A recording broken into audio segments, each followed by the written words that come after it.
प्रधानमंत्री नरेंद्र मोदी आज टैक्स से जुड़े एक नए प्लेटफॉर्म की शुरुआत करेंगे। इसका मकसद टैक्स मामलों में पारदर्शिता बढ़ाना और ईमानदार करदाताओं का हौसला बढ़ाना है।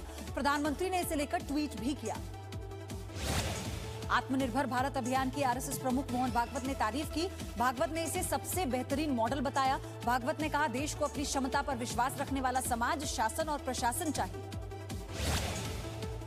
जिनजियांग इलाके में चीन ने सेना की तैनाती बढ़ा दी है। अमेरिकी वायुसेना ने अपनी एक रिपोर्ट में दावा किया, तैनाती में कई फाइटर प्लेन्स, एयरक्राफ्ट, हेलीकॉप्टर और ड्रोन शामिल।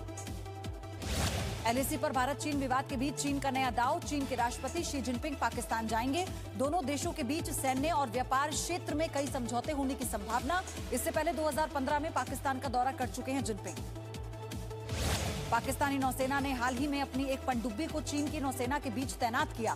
सैटेलाइट तस्वीरों से खुलासा हुआ है कि पाकिस्तान की ये पनडुब्बी परमाणु मिसाइल बाबर 3 को लॉन्च करने में सक्षम है।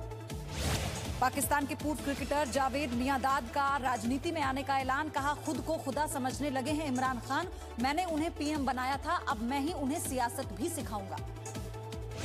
चीन में भारत के राजदूत विक्रम मिस्री और चीन की कम्युनिस्ट पार्टी के बीच बातचीत हुई है। दोनों के बीच लद्दाख के हालात पर चर्चा हुई। दोनों देश की सेना की तैनाती पर भी चर्चा की गई। 15 जून से गतिरोध जारी है। बेंगलुरु दंगे पर कर्नाटक सरकार का बड़ा फैसला। दोषियों की संपत्ति जब्त कर नुकसान की भरपाई की जाएगी। राज्य सरकार ने बेंगलुरु दंगे को सुनियोजित साजिश करार दिया। 1 घंटे से ज्यादा वक्त तक पेट्रोल बम फेंके जाने का दावा भी किया गया। कर्नाटक के कैबिनेट मंत्री सीटी रवि का बयान। एसडीपीआई कॉर्पोरेटर मुजम्मिल पाशा पर बेंगलुरु दंगे की साजिश का शक है। दिल्ली और यूपी में दंगों की साजिश के आरोपी पीएफआई का एसडीपीआई से सहयोगी संगठन है।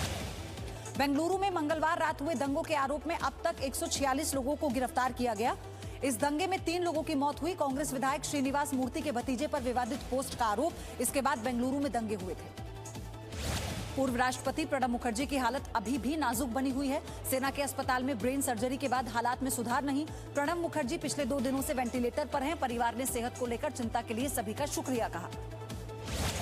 कांग्रेस में शामिल हुए राजस्थान के 6 बीएसपी विधायकों को लेकर आज सुप्रीम कोर्ट में सुनवाई होगी। बीएसपी का दावा है कि मामले में संवैधानिक प्रावधानों का ख्याल नहीं रखा गया। केवल विधायकों के कहने से विलय कैसे हो सकता है। सभी 6 विधायक बीएसपी से कांग्रेस में शामिल हो गए थे। दिल्ली दंगों के आरोपी शर्जील इमाम पर आज दिल्ली की साकेत कोर्ट में सुनवाई होगी। शर्जील पर देशद्रोह का मुकदमा चल रहा है। दिल्ली पुलिस सप्लीमेंट्री चार्जशीट दाखिल कर चुकी है। फिलहाल शर्जील कोरोना संक्रमित है। सुशांत सिंह राजपूत की मौत मामले में आज सभी पक्ष सुप्रीम कोर्ट में अपना अपना लिखित जवाब दाखिल करेंगे। सुप्रीम कोर्ट को यह तय करना है कि रिया के खिलाफ मामले की जांच सीबीआई करेगी या फिर मुंबई पुलिस। एक्टर सुशांत सिंह राजपूत की मौत के 59 दिन बाद परिवार ने 9 पन्नों की एक चिट्ठी लिखी। मौत के बाद सुशांत को चरित्रहीन साबित करने की साजिश का आरोप लगाया गया। चिट्ठी में पोस्टमार्टम रिपोर्ट पर भी सवाल उठाए गए। बीती रात से दिल्ली और एनसीआर में रुक रुक कर बारिश हो रही है। मौसम विभाग ने अलर्ट जारी किया। आज दिल्ली में मध्यम से तेज बारिश हो सकती है। तेज बारिश से ट्रैफिक पर असर पड़ने की आशंका जताई गई। उत्तर प्रदेश के 16 जिले बाढ़ और बारिश से प्रभावित हैं। 523 गांवों के लोग बाढ़ से बुरी तरह प्रभावित हैं। सीएम योगी ने प्रभावित जिलों के अफसरों से बात की। राहत कैंप में भी कोरोना की जांच के आदेश दिए गए।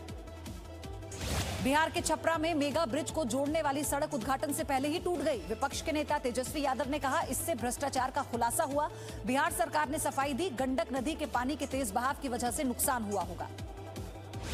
बिहार के सारण में सामुदायिक किचन में खाना पकाने जा रहे भाई बहन की मौत पर सवाल उठ रहे हैं। पानी में डूबने से हादसा हुआ। जिले का बड़ा इलाका बाढ़ से प्रभावित है। हजारों लोग राहत शिविरों में रहने को मजबूर हैं। उत्तर प्रदेश के उन्नाव जिले में लकड़ी का पुल बनाकर नदी पार करने को मजबूर है लोग। 15,000 लोगों की आबादी अपनी जान जोखिम में डाल रही है। हादसे में कई लोगों की मौत भी हो चुकी है। इलाके के नेताओं से लोगों को उम्मीद नहीं। हिमाचल प्रदेश के कुल्लू में 3 युवकों को बचाया गया। सतलुज नदी में अचानक पानी बढ़ने से मुसीबत बढ़ी। वक्त रहते स्थानीय लोगों ने मदद कर जान बचाई। देश में पहली बार कोरोना से ठीक होने वाले मरीजों की दर बढ़कर 70% से ज्यादा हुई। पिछले 24 घंटे में कोरोना संक्रमण के 60,963 नए मामले। दिल्ली में कोरोना वायरस के लिए वैक्सीन को लेकर अहम बैठक हुई। महाराष्ट्र में पिछले 24 घंटे में कोरोना के 12,712 नए मामले। इस दौरान महाराष्ट्र में कोरोना से 354 मौतें। कल महाराष्ट्र में 13,408 मरीजों को ठीक होने के बाद डिस्चार्ज किया गया। बिहार के अररिया जिले में जेल में कोरोना का विस्फोट। एक साथ 185 कैदी मिले कोरोना पॉजिटिव। सभी कैदियों को जेल में ही आइसोलेट किया गया। तबीयत बिगड़ने पर आइसोलेशन सेंटर भेजा जाएगा। मध्य प्रदेश के छतरपुर में रुक रुक कर हो रही बारिश से जटाशंकर में पानी भरा है। झरने में पानी का बहाव तेज है। स्थानीय लोगों को उम्मीद, बढ़ेंगे सैलानी।